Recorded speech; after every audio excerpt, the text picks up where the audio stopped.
Hey everybody, Animal Man here. Today I'm going to teach you how to make natural cedar bark cordage. Stay with us.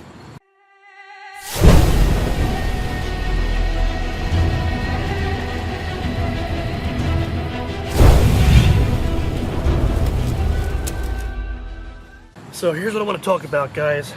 There's a lot of things around you can make natural string or cordage from. Cedar bark's one of my favorites. You've got several kinds of cedar that grows around here, and you look at a cedar tree, the fiber of the bark, it goes up and down following the trunk. It's different than something like a birch where the fiber goes this way. So when you want to harvest some bark, it's best to do it off a tree that's fallen or been cut already, that way you're not hurting the tree. But in an emergency, if you need to use a live tree, you go in long strips up and down the trunk of the tree. That's how you'd harvest this. So this is what it looks like up close right here. You can tell it's very fibrous, very flexible already, and by twisting it we can enhance the strength of it, and it's also quite beautiful too.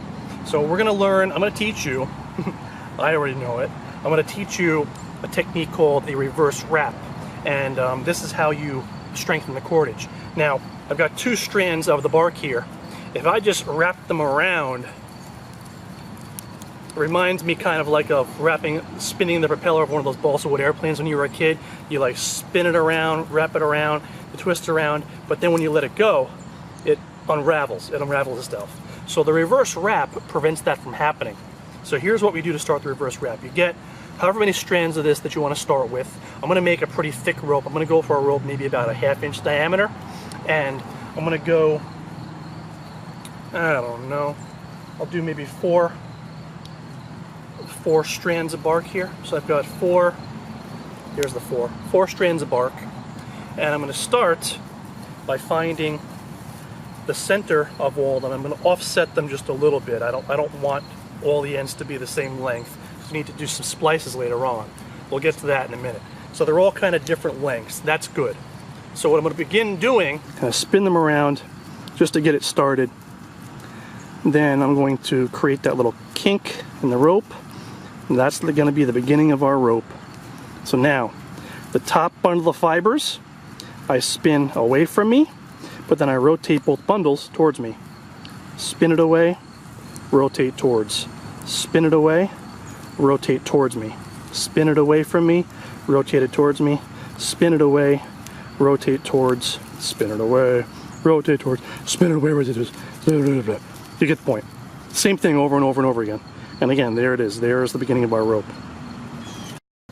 Another little side note for you, I forgot. Normally just stripping the fibers and getting rid of the outer bark, the hard stuff, takes hours worth of prep work just to do that. I got this from a mill and lumber yard in northern Vermont, so they did all the work for me, and this is going to get made into mulch, so that was very helpful. So I just hit them up and they gave me all this bark for free. So it's great practice for me to make this. Alright everybody, so once you're, I don't know, 15 minutes into it, this is the monstrosity you end up with. Look at this thing. I don't know how long this is. Probably 8 feet long or something. Check it out. Yeah, it's probably about 8 foot. You probably see it better that time. It's like Indiana Jones' whip. So here it is. You can look along it. I mean, let me show you the beginning. Beginning looks all nice and pretty, and then all of a sudden you get to here, and there's the first splice. There's a splice, there's a splice, here a splice, there a splice, everywhere a splice. So I'm gonna get to gonna go a little bit longer. I got all these just spliced on here, like octopus tentacles, and I'm gonna demonstrate for you how I do the splice. It's a very simple technique to splice it. And then after we're done, we can pretty this up by singeing all the splices off, so it looks like there's no splices at all. Just between you and I. Alright, we've reached a point where I want to add a splice right into this top strand right here. So here's what I'm going to do. I'm going to grab another fiber bundle, another bark bundle, and in this case, I'm not splicing because this is running out. It's not running out.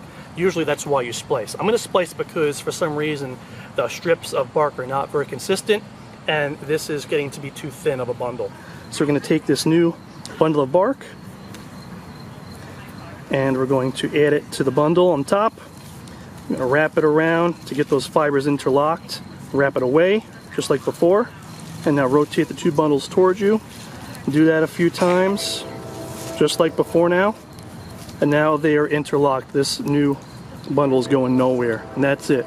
All you want to do is make sure that the two bundles are as even to each other as you can as far as diameter. That way your rope is nice and even the whole way down.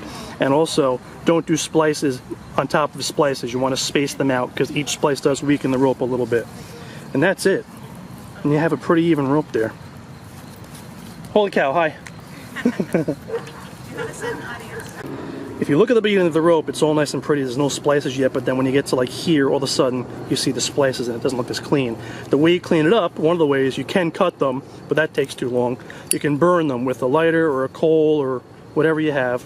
You just singe them right off, and they should come off pretty quick. You just want to make sure you stop it at the right moment and you don't go into the main rope there. But that's it. So that's how you singe them off. So that's the gist of it. Hope you guys enjoyed watching this video. If you haven't hit that subscribe button, please hit subscribe to Animal Survivor. See you guys soon. That's how I do it.